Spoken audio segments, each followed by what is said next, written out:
नमस्कार, जय माता दी। मैं हूँ आपके अपनी लाइफ डिजाइनर जीतू आचार्य। पौष अमावस्या है और पौष अमावस्या पर आप 5 दान जरूर कीजिएगा। आज के टॉपिक के ऊपर हम बात करेंगे, लेकिन सबसे पहले हम आपको 2024 का एक बहुत ही प्यारा गिफ्ट देने वाले हैं। हर सुबह 7 बजे हम आपका राशिफल लाइव लेकर के आपके साथ जुड़ेंगे और उसमें आप अपनी कुंडलियां, अपनी डिटेल्स डाल सकते हैं और डायरेक्ट हम आपको आंसर्स भी देंगे जो भी प्रश्न आप पूछना चाहते हैं। लेकिन आपने ये बहुत सारे लोगों को स्प्रेड जरूर करनी है, ये वीडियो बहुत सारे लोगों को बताना है ताकि हर कोई सुबह 7 बजे मेरे साथ मेरे ही YouTube चैनल पर लाइव जुड़ सके। पौष का महीना वैसे भी कहते हैं कि शुभ कार्यों का महीना नहीं होता है, लेकिन अनुष्ठान का महीना कहा जाता है, जप और तप का महीना कहा जाता है।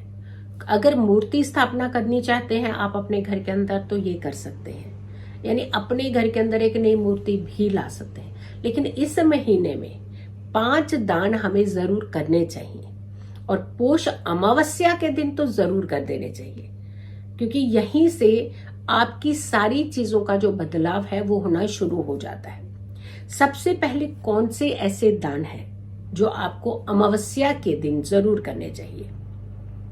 11 तारीख में पड़ने वाली ये अमावस्या आपके जीवन के अंदर कुछ बड़े बदलाव कर सकती है, क्योंकि ये साल 2024 की पहली अमावस्या रहेगी और ये बहुत ही अच्छे योग की संयोग की अमावस्या बन रही है।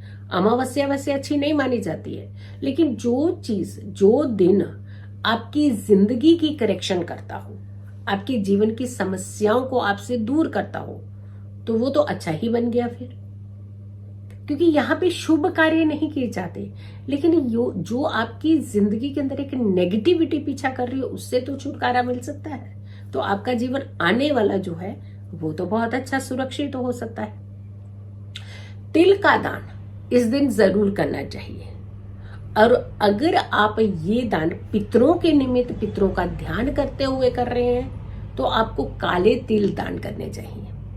और अगर आप अपने शारीरिक कष्ट दूर करने के लिए दान कर रहे हैं तिल का, तो आपने जो ब्राउन नॉर्मल तिल जो आप अपने घरों में इस्तेमाल करते हैं उन तिलों का दान करना चाहिए। तिल से बनी हुई कोई भी मिठाई का दान आप इस दिन कर सकते हैं। वस्त्र दान, और वस्त्र में भी कौन से वस्त्र दान करने चाहिए।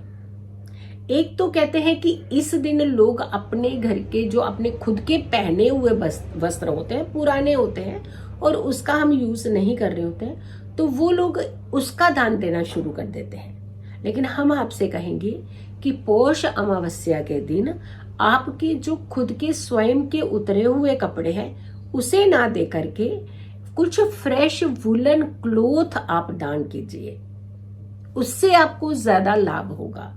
और उसमें भी जैसे ब्लैंकेट और स्वेटर, शॉल महिलाओं के लिए, वुलन की सॉक्स होती हैं, छोटे छोटे बच्चों के लिए कुछ बिछोने होते हैं, तो यानी इस तरीके की चीजों का दान आपको करना चाहिए। तो वुलन का खास करके अमावस्या की तिथि पर दान जरूर कीजिए।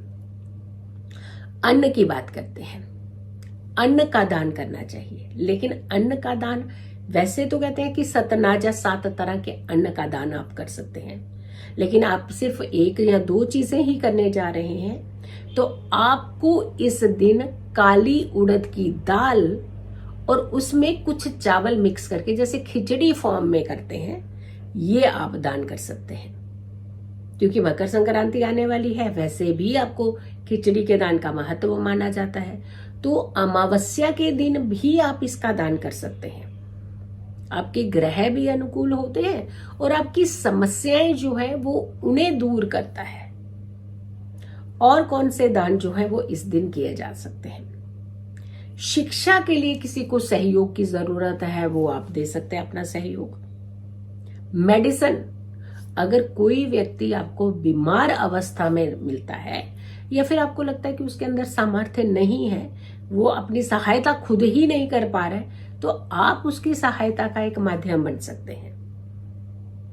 ध्यान दीजिएगा कि दान का महत्व बहुत है, लेकिन हम किन चीजों का दान करने जा रहे हैं, कहाँ जाकर के ये दान करने जा रहे हैं। जिसका पेट ऑलरेडी इतना भरा हो उसको क्या दान करके आप देंगे।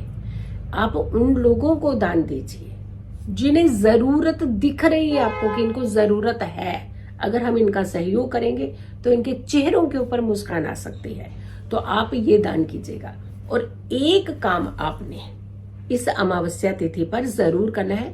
पौष अमावस्या तिथि के लिए पितरों के निमित्त एक दीपक जरूर प्रज्वलित करना है। 4 मुख वाला दीपक होना चाहिए। सरसों के तेल से आप इसे भरिए। वट वृक्ष के नीचे या फिर आप पीपल के नीचे इस दिए को जला दीजिएगा। और जब आप ये दिया जलाएं, पितरों का ध्यान कीजिए, उनसे सबसे पहले क्षमा मांगिए। कान पकड़ करके क्षमा मांगिए। हम अपने बड़ों से क्षमा नहीं मांगते तो कौन सा हम झुक जाते हैं कि अगर हमने किसी से माफी मांग ली, भाई गलती हुई है तो माफी मांग ली तो ठीक है, अच्छा हम अपने जीवन में आगे जाकर के सुधार कर सकते हैं। तो क्षमा मांगिए सबसे पहले कान पकड़ करके। उसके बाद आपने जो पहली बाती होगी वो दक्षिण दिशा वाली जलानी है। इसके अलावा उसने अपने सारी बातियां जो है जला देनी है, बैक टू बैक 1 by 1 सारी बातियां। लेकिन यहाँ पे आपको पितरों का ध्यान करना है, उनसे क्षमा मांगनी है कि जाने अनजाने में अगर आपसे किसी भी तरीके की कोई भूल हो चुकी है, हमें उसके लिए क्षमा करें और हमारे जीवन में खुशियों का आशीर्वाद दें। जो भी आपके जीवन में हर्डल्स, रुकावटें आ रही होगी या किसी कारण से आपके काम रुक रहे होंगे, वो सारे काम आपके बढ़ना शुरू हो जाएंगे और आपके जीवन के अंदर से एक नकारात्मकता, जो नेगेटिविटी होगी वो भी दूर होगी। घर में किसी भी तरीके का क्लेश है या बच्चों को लेकर के परेशानी है या स्वास्थ्य को लेकर के परेशानी है, ये सारी समस्याएं आपकी दूर होंगी। और एक काम, पौष अमावस्या का स्नान जरूर करना चाहिए और उसमें भी एक चुटकी काले तिल डाल करके और कुछ गंगा जल की बूंदें डाल करके आप स्नान कीजिएगा। उससे भी आपको बहुत सारा लाभ मिल सकता है। तो ये इस तरीके की चीजें अगर आप अपने जीवन में वैसे भी नियमित तौर पर करते हैं तो आपको लाभ मिलता है, लेकिन पौष अमावस्या पर इसका खास लाभ आप उठा सकते हैं। मेरी दूसरी वीडियो भी हमने पौष अमावस्या की डाल चुके हैं, उसे भी आप देख सकते हैं। वीडियो को ज्यादा से ज्यादा शेयर कीजिएगा और मेरी आने वाली हर वीडियो को जरूर देखें। खुश रहें, स्वस्थ रहें, पॉजिटिव रहें। पॉजिटिव रहते हैं तो हर समस्या से हम दूर रहते हैं। अगर आप मेरे साथ कनेक्ट करना चाहते हैं, आप मिलना चाहते हैं या फिर अपनी कुंडली विश्लेषण कराना चाहते हैं, तो जो नंबर्स दिए जाते हैं उन नंबर्स पर आप कॉल करके अपनी अपॉइंटमेंट बुकिंग करवाइएगा। तो आप मेरे साथ मिल भी सकते हैं और वीडियो कॉल के माध्यम से भी आप अपनी कंसल्टेंसी ले सकते हैं। खुश रहें, स्वस्थ रहें, पॉजिटिव रहें। पॉजिटिव रहते हैं तो हर समस्या से दूर रहते हैं। कल फिर से हाजिर होंगे एक और नई वीडियो के साथ। तब तक के लिए नमस्कार, जय माता दी।